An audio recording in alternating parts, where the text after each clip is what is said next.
जय श्री कृष्णा। आप सभी का दिन शुभ और मंगलमय हो। उम्मीद करती हूँ आप सब अच्छे होंगे। एक बार फिर से आप सबका स्वागत है आपके अपने चैनल में।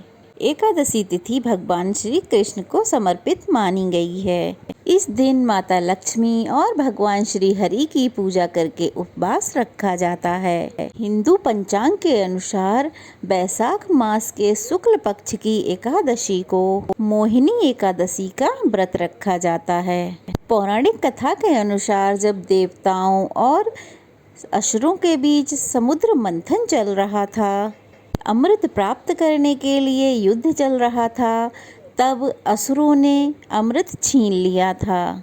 तब देवताओं को बचाने के लिए भगवान श्री विष्णु ने मोहिनी रूप धारण किया था और अपने मनमोहक सौंदर्य से असुरों को मोहित करके उन्हें अमृत पिलाने से रोक दिया था।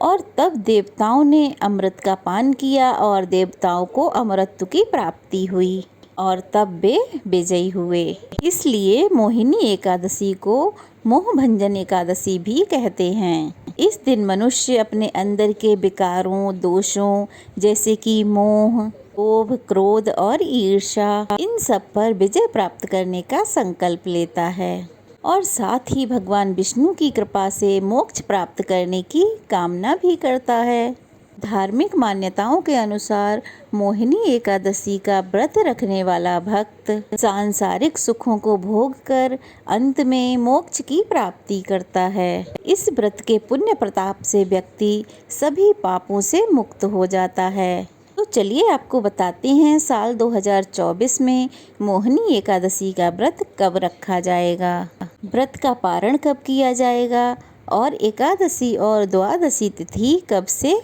कब तक रहेगी। इस बार एकादशी तिथि प्रारंभ होगी 18 मई शनिवार सुबह 11:24 से और एकादशी तिथि समाप्त होगी 19 मई रविवार दोपहर 1:50 पे। इसलिए इस दिन 19 मई रविवार को ही एकादशी का उपवास रखा जाएगा। सभी ग्रस्त जन या वैष्णव समुदाय के लोग या फिर इस्कॉन से जुड़े हुए लोग या फिर जिन्होंने गुरु मंत्र की दीक्षा ली हुई है, उन सभी को 19 मई रविवार के दिन ही एकादशी का व्रत रखना चाहिए। 19 मई रविवार को सूर्योदय होगा सुबह 5:47 से और सूर्यास्त होगा शाम 6:58 पे। ब्रह्म मुहूर्त होगा सुबह 4:11 से 4:59 तक। अमृत काल होगा सुबह 8:33 से 10:20 तक। अभिजीत मुहूर्त होगा सुबह 11:56 से 12:49 तक और राहु काल होगा दोपहर 4:30 बजे यानी 4:30 से लेके 6 बजे तक। इस बार एकादशी का व्रत बहुत ही शुभ संयोगों में रखा जाएगा, क्योंकि इस दिन उत्तर फाल्गुनी नक्षत्र और हस्त नक्षत्र का शुभ योग बन रहा है। साथ ही वज्र योग सुबह 11:24 तक रहेगा। उसके बाद में सिद्धि योग प्रारंभ हो जाएगा। इन शुभ योगों में की गई पूजा पाठ या रखा हुआ उपवास बहुत फलित होता है। द्वादशी तिथि प्रारंभ होगी 19 मई रविवार दोपहर 1:51 से और द्वादशी तिथि समाप्त होगी 20 मई सोमवार दोपहर 3:59 पे और हरिवासर का समय 19 मई रविवार को शाम लगभग 6 बजे समाप्त हो जाएगा। अब जानेंगे द्वादशी के शुभ मुहूर्त के बारे में। इस दिन सूर्योदय होगा सुबह 5:47 से और सूर्यास्त होगा शाम 6:19 पे। ब्रह्म मुहूर्त होगा सुबह 4:11 से 4:59 तक। अमृत काल होगा रात्रि 10:42 से लेकर 12:28 तक। अभिजीत मुहूर्त होगा सुबह 11:56 से लेकर 12:49 तक।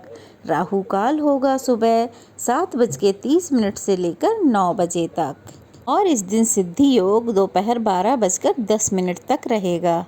एकादशी व्रत का पारण किया जाएगा 20 मई सोमवार को सुबह 5:47 से लेकर 8:45 तक।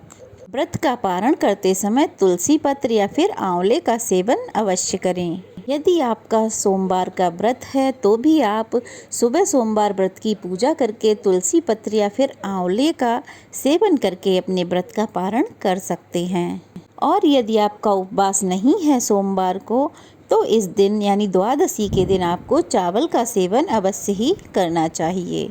एकादशी से एक दिन पहले दशमी तिथि के नियमों का पालन करते हुए तुलसी पत्र तोड़कर रख लेने चाहिए और एकादशी वाले दिन सुबह जल्दी उठकर गंगा जल डाल के स्नान करने के बाद अपने घर के मंदिर को गंगा जल डालकर अच्छे से साफ करना चाहिए। उसके बाद एक चौकी लें, उसको गंगा जल छिड़क कर साफ करें और फिर उस पर एक कपड़ा बिछाएं। उसके बाद उस पर भगवान श्री कृष्ण या भगवान विष्णु की प्रतिमा स्थापित करें और उनका फिर अभिषेक करना चाहिए। फिर पीले पुष्पों से उनका श्रृंगार करके भगवान को चंदन का तिलक लगाएं, धूप दीप जलाएं और हरे कृष्णा महामंत्र का जाप करें। ओम नमो भगवते वासुदेवाय इस मंत्र का जाप करें और इसके साथ ही महालक्ष्मी जी की भी पूजा करें और भगवान को तुलसी पत्र और मौसमी फलों का भोग लगाएं। इस दिन भगवान की पूजा में अक्षत का प्रयोग नहीं किया जाता है और न ही एकादशी के दिन भक्तों को चावल या चावल से बनी चीज़ों का सेवन करना चाहिए। दिन भर उपवास रखें और शाम को फिर पूजा करें और यदि आवश्यकता हो तो आप शाम को फल या फिर ड्राई फ्रूट्स का सेवन कर सकते हैं। अगले दिन शुभ मुहूर्त में व्रत का पारण करें और अगर सामर्थ्य हो तो गरीबों को भोजन कराएं, दान दें।